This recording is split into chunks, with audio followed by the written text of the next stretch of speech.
제가 부교육자로 사역하던 중 내가 교회를 개척하면 어떤 교회를 세워갈 것인가에 대한 생각을 종종 해봤습니다.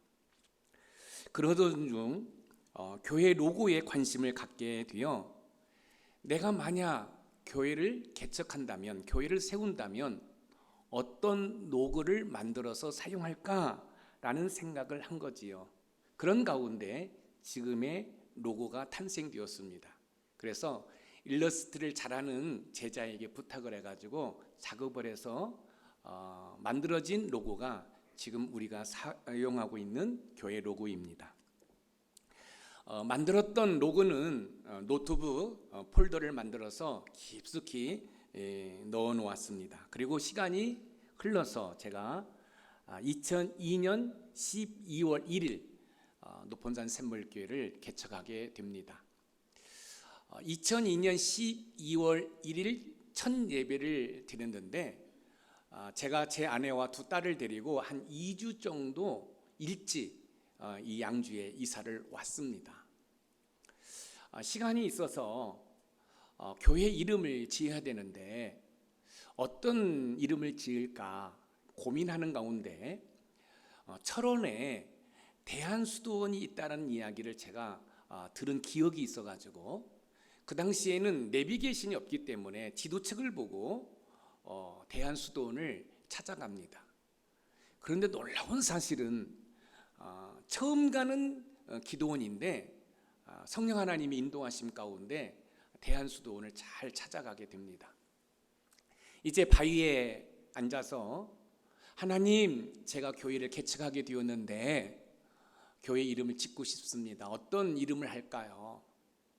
저는요, 목사들이 이제 교회 개척하는 경우도 있고 청빙 가는 경우도 있는데 저는 처음부터 교회 개척을 꿈꿨습니다. 이왕에 이 땅에 태어나서 내가 목사로서 교회 하나쯤은 개척해야 되지 않겠는가라는 생각을 가지고 개척의 꿈을 꾼 거지요. 그래서 교회 이름을 지으려고 바위에 앉아가지고 기도를 하는데 마땅한 이름이 생각나지 않은 거예요. 제가 예전에 이제 그 시간이 좀 지난 다음에 안 사실이지만 제가 부교육자로 있었던 금강교회 고 선병문 목사님은 양주 금강교회로 했으면 하는 마음을 가졌나 봐요. 그런데 저는 이왕에 내가 개척을 한다고 한다면 이 땅에 없는 이름을 한번 만들어 보리라. 근데 아무리 생각을 해도 떠오르지가 않는 거예요. 그래서 이제 이 바위에 앉아가지고 신약성경 마태복음을 읽기 시작합니다. 왜냐하면 말씀에서 영감을 얻어가지고 교회 이름을 지으려고요. 그래서 마태복음 1장 1절부터 한 장씩 읽어가는데 마태복음 17장 1절에 제 눈이 이제 멈추게 됩니다. 우리 마태복음 17장 1절에서 2절 말씀을 한번 읽어보겠습니다. 시작.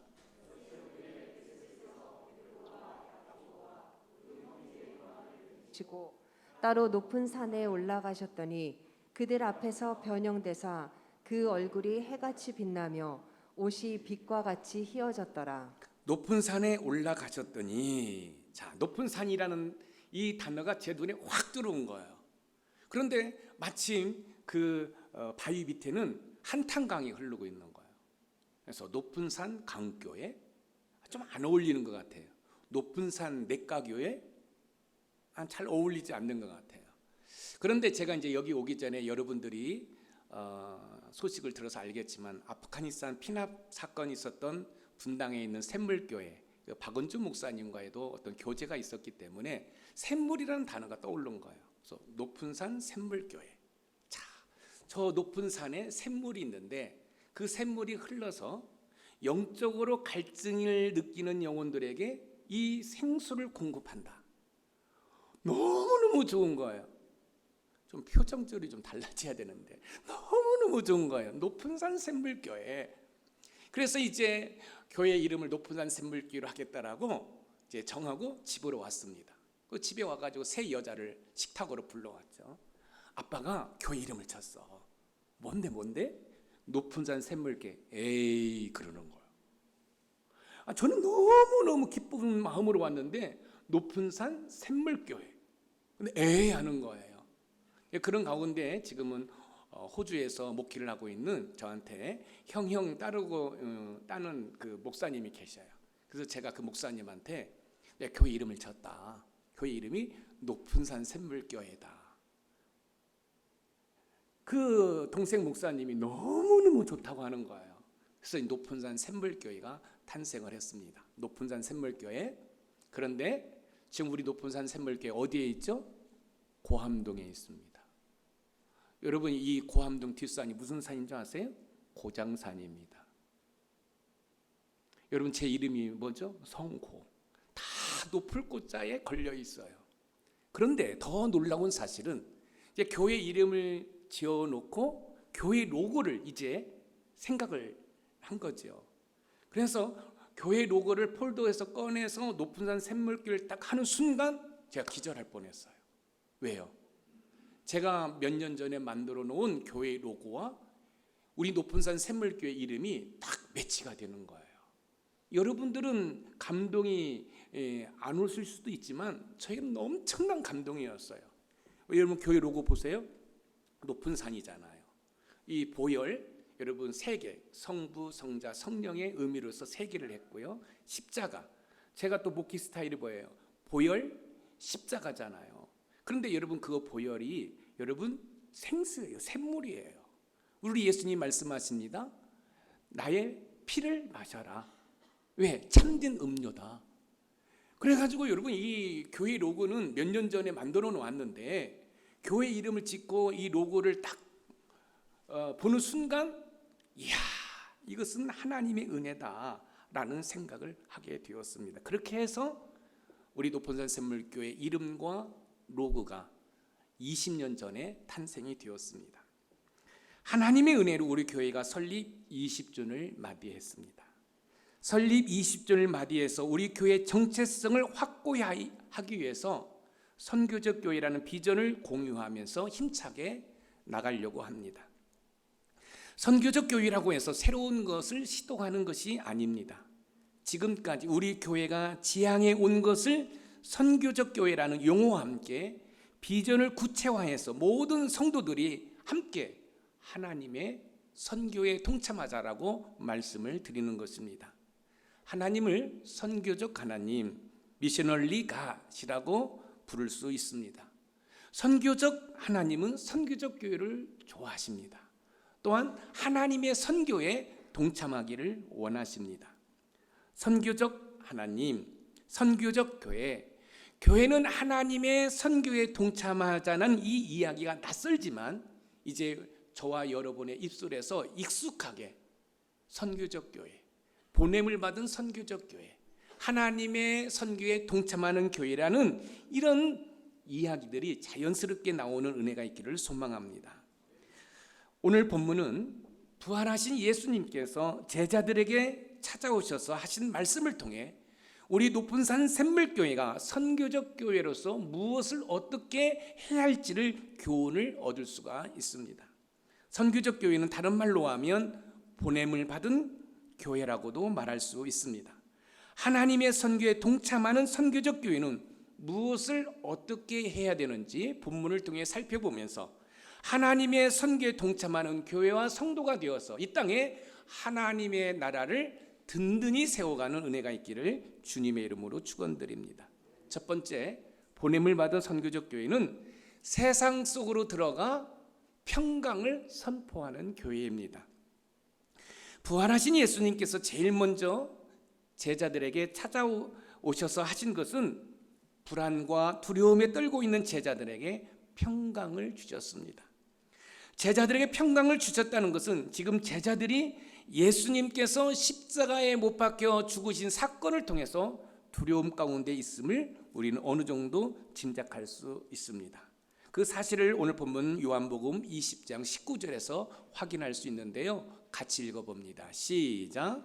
이날 곧 안식 후 첫날 저녁 때에 제자들이 유대인들을 두려워하여 모인 곳에 문들을 닫았더니 예수께서 오사 가운데 서서 이르시되 너희에게 평강이 있을지어다. 제자들이 유대인들을 두려워하여 모인 곳에 문들을 닫았더니 자, 보세요.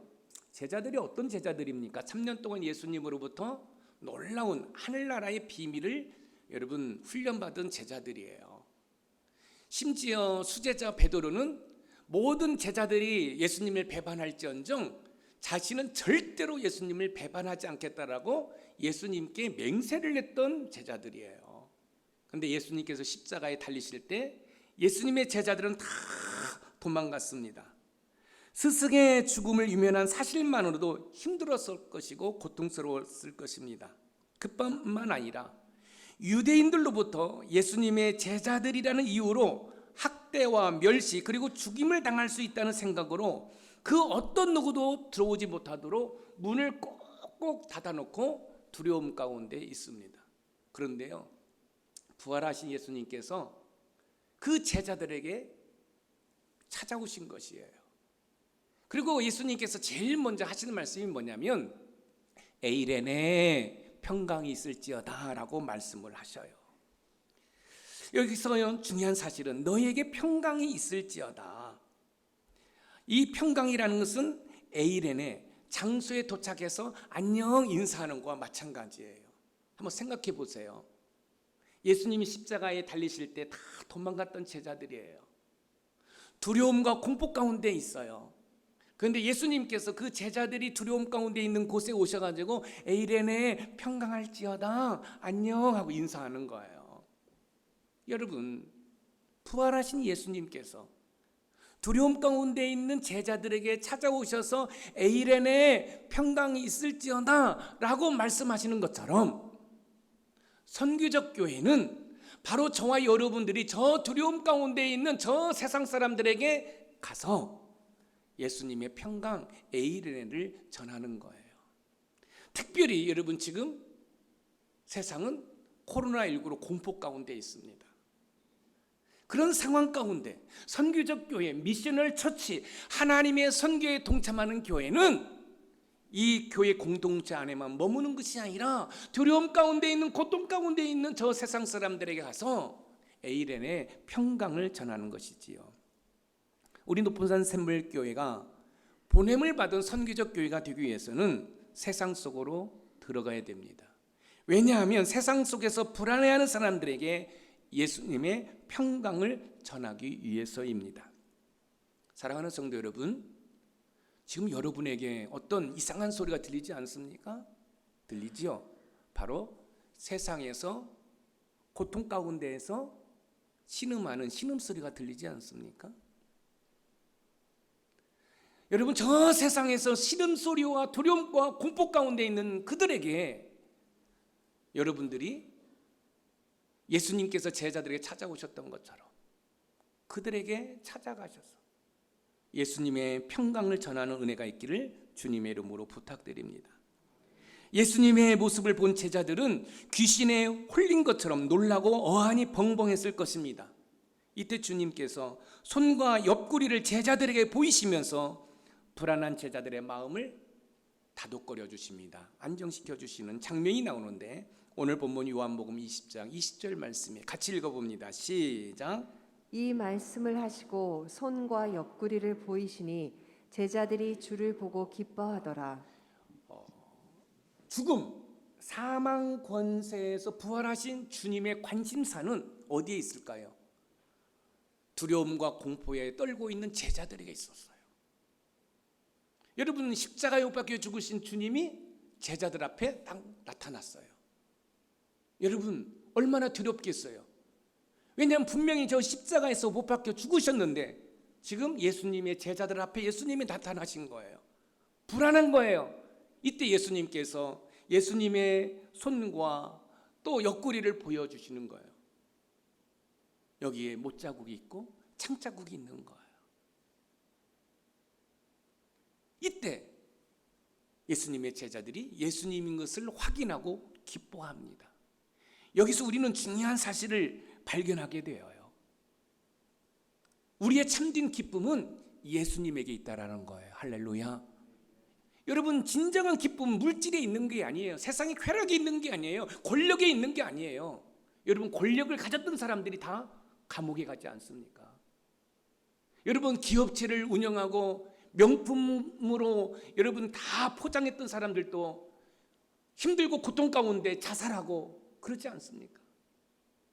진정한 기쁨은 예수 그리스도에게 있는 거예요. 그래서 우리 예수님이 저와 여러분에게 오셨던 것처럼, 우리 예수님이 두려움과 공포 가운데 있는 제자들에게 오셨던 것처럼, 저와 여러분들이 저 세상 속으로 들어가 두려움과 공포 가운데 신음소리하는 저들에게 에이레네 예수님의 평강을 전하는 거예요. 그럴 때 예수님의 제자들이 예수님을 보고 기뻐했던 것처럼 저 세상 사람들이 기뻐하게 되는 줄 믿으시기 바랍니다. 요한복음 14장 27절 말씀을 읽어봅니다. 시작.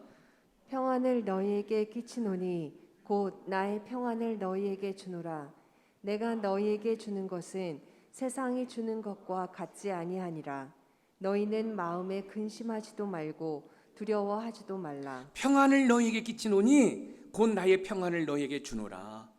여러분, 세상의 쾌락은, 세상의 기쁨은 잠시뿐이에요. 우리의 말조신경을 자극하는 기쁨은 일시적이에요. 그러나 우리 주님이 주시는 기쁨은 영원한 기쁨인 줄 여러분 믿으시기 바랍니다. 요한복음 16장 33절을 읽어봅니다. 시작. 이것을 너희에게 이르는 것은 너희로 내 안에서 평안을 누리게 하려 함이라. 세상에서는 너희가 환난을 당하나 담대하라. 내가 세상을 이기었노라. 너희로 내 안에서 평안을 누리게 하려 함이라. 주님께서 주시는 평안만이 진정한 평안인 줄 여러분 믿으시기 바랍니다. 보냄을 받은 선교적 교회 미셔널 처치로서 하나님의 선교에 동참하는 교회가 되기 위해서는 불안해하는 제자들에게 예수님께서 찾아오셨던 것처럼 저와 여러분들도 저 세상 속으로 들어가 불안해하는 저들에게 예수님의 평강을 전하는 것입니다. 오늘 본문 요한복음 20장 21절 말씀을 읽어봅니다. 시작. 예수께서 또 이르시되 너희에게 평강이 있을지어다.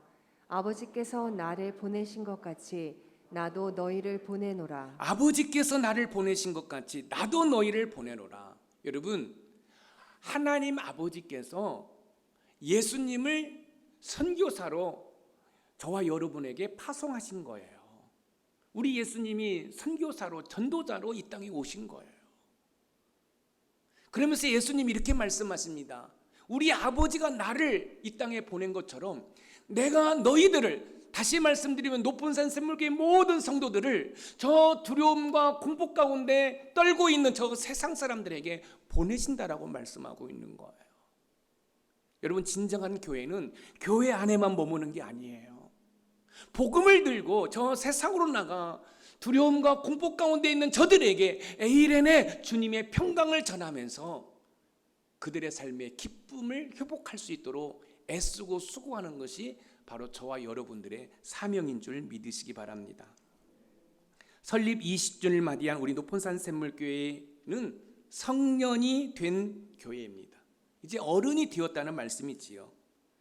어른이 된 우리 높은산 샘물교회는 교회 안에만 머무는 것이 아니라 다양한 모습으로 세상 속으로 들어가 불안과 고통 가운데 있는 자들에게 에이레네 주님의 평강을 전해야 합니다.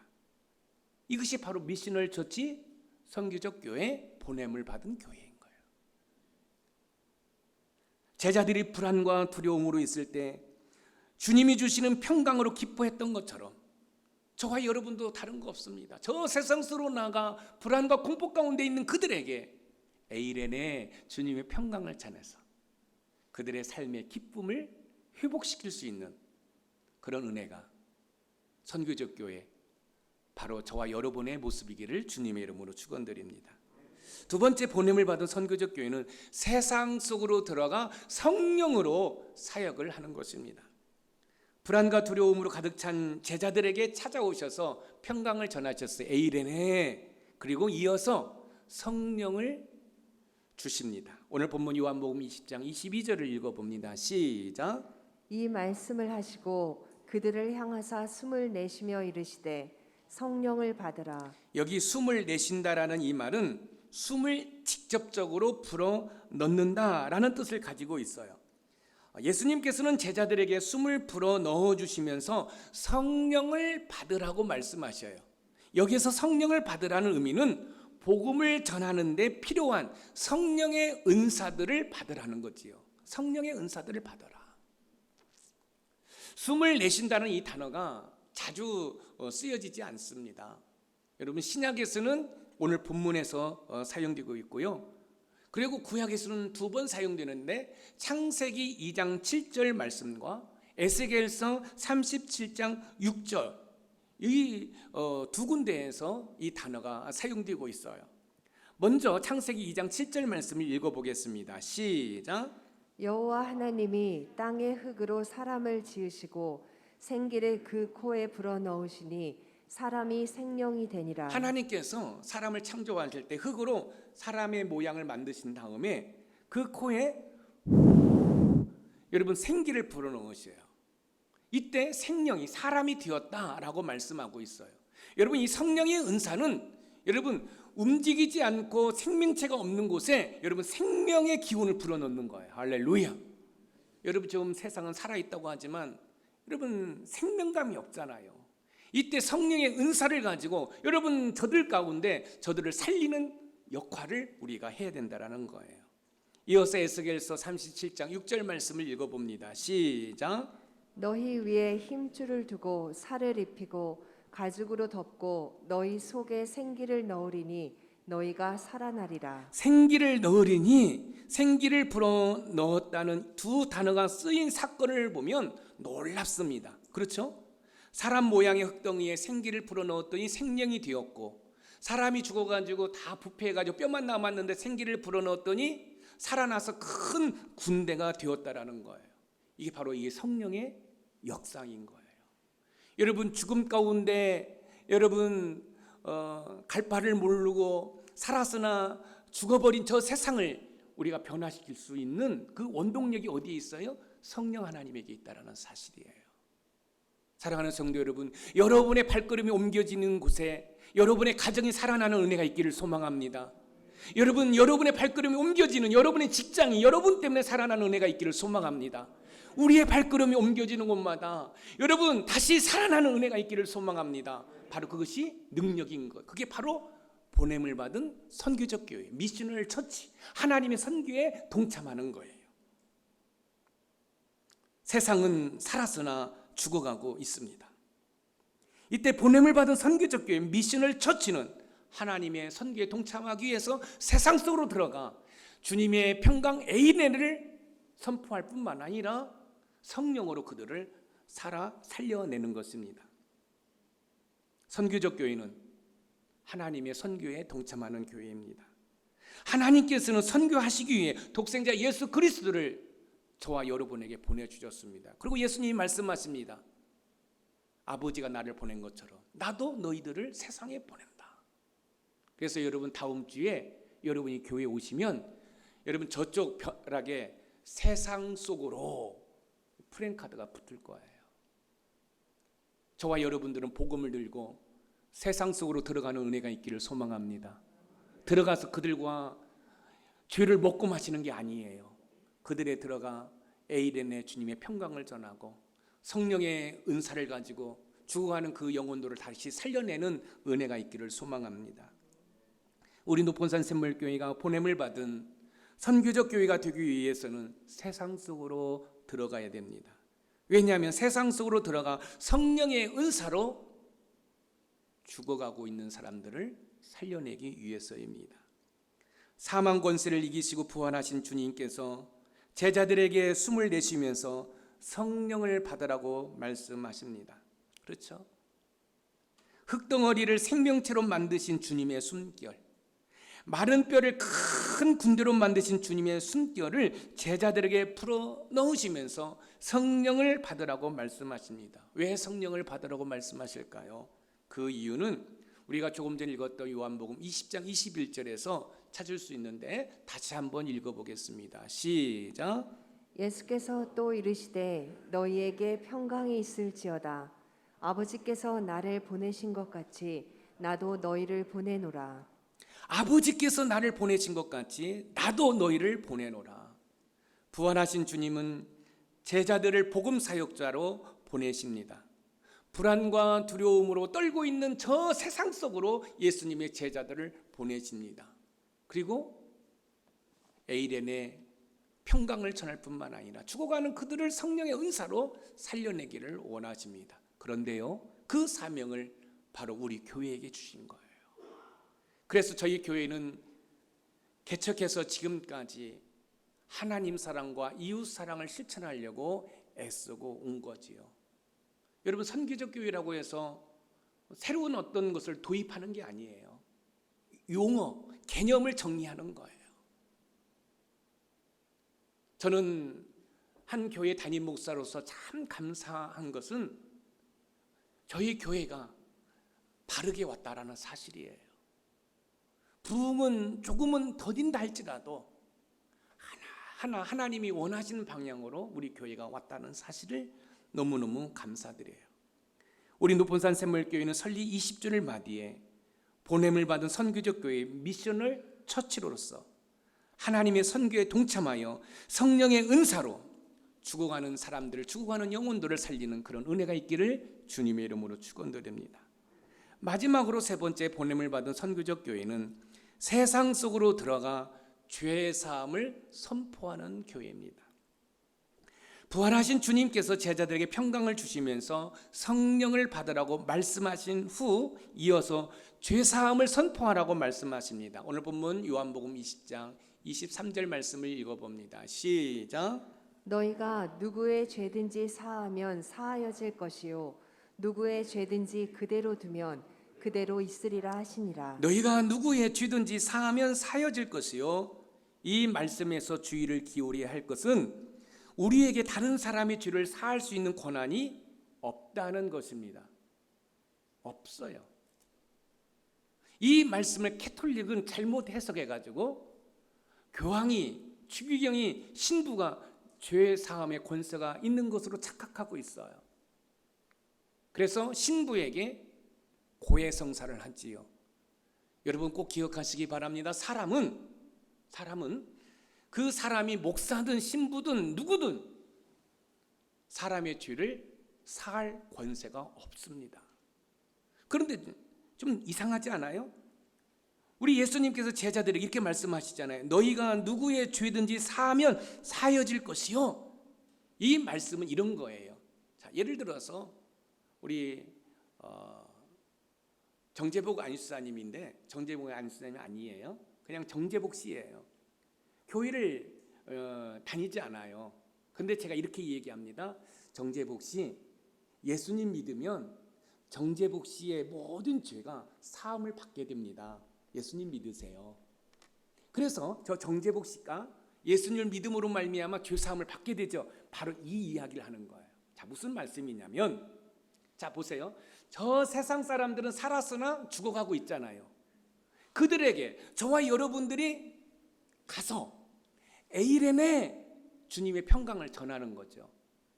그 주님의 평강을 전하는 것은 머무르는 것이 아니라 성령의 은사로 그 죽어가는 영혼들을 살려내는 거예요. 살려내니까 세상 사람들은 뭐에 눌려 있어요? 죄에 눌려 있잖아요. 그래서 이 죄로 인해서 고통 가운데 있는 거예요. 그럴 때 저 세상 사람들에게 예수님 믿으면 당신을 짓누르고 있는 그 죄에서 벗어날 수 있습니다. 용서함을 받을 수 있습니다. 라고 말하는 거지요. 그렇습니다. 우리 노본산 샘물교회가 보냄을 받은 선교적 교회가 되기 위해서는 세상 속으로 들어가야 됩니다. 왜냐하면 세상 속으로 들어가 복음을 통해 저 세상 사람들이 죄사함 받도록 하기 위해서 그렇습니다. 이 땅에 살고 있는 사람들 가운데 죄에 대해서 자유로울 사람이 과연 몇 명이나 있을까요? 단 한 명도 없습니다. 예수님을 믿고 자신의 죄를 회개할 때 죄사함을 받는다는 것을 저와 여러분들은 너무너무 잘 알고 있어요. 그러나 세상 사람들은 이 사실을 모르는 거죠. 그렇기 때문에 우리는 세상 속으로 들어가 그들에게 죄사함을 받을 수 있는 길, 곧 복음 예수 그리스도를 전하는 것입니다. 성경은 말합니다. 모든 사람이 죄를 범해왔다고, 그 결과 죽을 수밖에 없다고 성경은 교훈하고 있어요. 로마서 5장 12절 말씀을 읽어봅니다. 시작. 한 사람으로 말미암아 죄가 세상에 들어오고 죄로 말미암아 사망이 들어왔나니 이와 같이 모든 사람이 죄를 지었으므로 사망이 모든 사람에게 이르렀느니라. 모든 사람이 죄를 지었으므로 사망이 모든 사람에게 이르렀느니라. 여기 한 사람이 누구죠? 아담을 말하는 것입니다. 아담이 대표적인 인간의 모습이잖아요. 그 한 사람으로 인해서 죄가 들어온 거지요. 그래서 로마서 6장 23절에 보면은 죄의 삭은 사망이다 라고 얘기하고 있어요. 여러분 다 죽어야 돼요. 그런데 놀라운 사실은 다 죽어야 하는 그 상황 가운데 하나님께서 예수 그리스도를 저와 여러분에 보내주셔서 십자가의 죽이심으로 말미암아 그 죄의 문제를 해결해 주신 거예요. 고린도후서 5장 14절 말씀을 읽어봅니다. 시작. 그리스도의 사랑이 우리를 강권하시는도다. 우리가 생각하건대 한 사람이 모든 사람을 대신하여 죽었은즉 모든 사람이 죽은 것이라. 한 사람이 모든 사람을 대신하여 죽었은즉 모든 사람이 죽은. 우리 예수님이 2000년 전에 십자가에 못 박혀 죽으실 때 저와 여러분들이 다 죽었어요. 그리고 예수님이 부활하실 때 바로 저와 여러분들이 다시 살아난 거예요. 이걸 거듭났다, born again. 그래서 지금 저와 여러분들이 사는 것은 뭐예요? 나를 위해 십자가에 죽으신 그 예수 그리스도를 믿는 믿음으로 살고 있는 거예요. 할렐루야. 그렇기 때문에 저와 여러분들은 구원받은 백성으로 우리의 이름이 저 하늘나라에 있다는 사실이에요. 그래서 하늘나라의 시민권을 가지고 저와 여러분들은 지금 살고 있는 것이지요.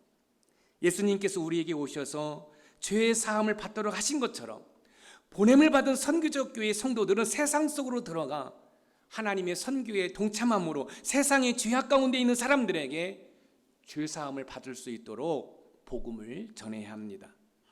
우리 높은산 샘물교회는 설립 20주년을 맞아 보냄을 받은 선교적 교회 미셔널 처치로서 하나님의 선교에 동참함으로 하나님 사랑과 이웃 사랑을 실천하는 교회가 되기를 소망합니다. 모든 성도님들과 함께 보냄을 받은 선교적 교회의 비전을 공유해서 하나님의 선교에 동참하자고 동일한 설교 원고를 가지고 3주 동안 제가 설교를 했습니다. 이제 우리 목자들은 제가 3주 동안 설교한 이 내용을 제가 테스트할 겁니다. 왜냐하면 여러분 이 교회는 담임 목사 한 사람에 의해서 이끌려가는 것이 아니라 모든 성도들이 비전을 공유해서 함께 하나님의 나라를 세워가는 거예요. 할렐루야. 그러나 결심만 해서는 안 됩니다. 모든 성도님들 특히 목자들께서 동참해 주시기를 바라는 마음으로 마시멜로의 개구리 3마리 결심이라는 이야기를 들려드리면서 제가 설교를 마치려고 합니다.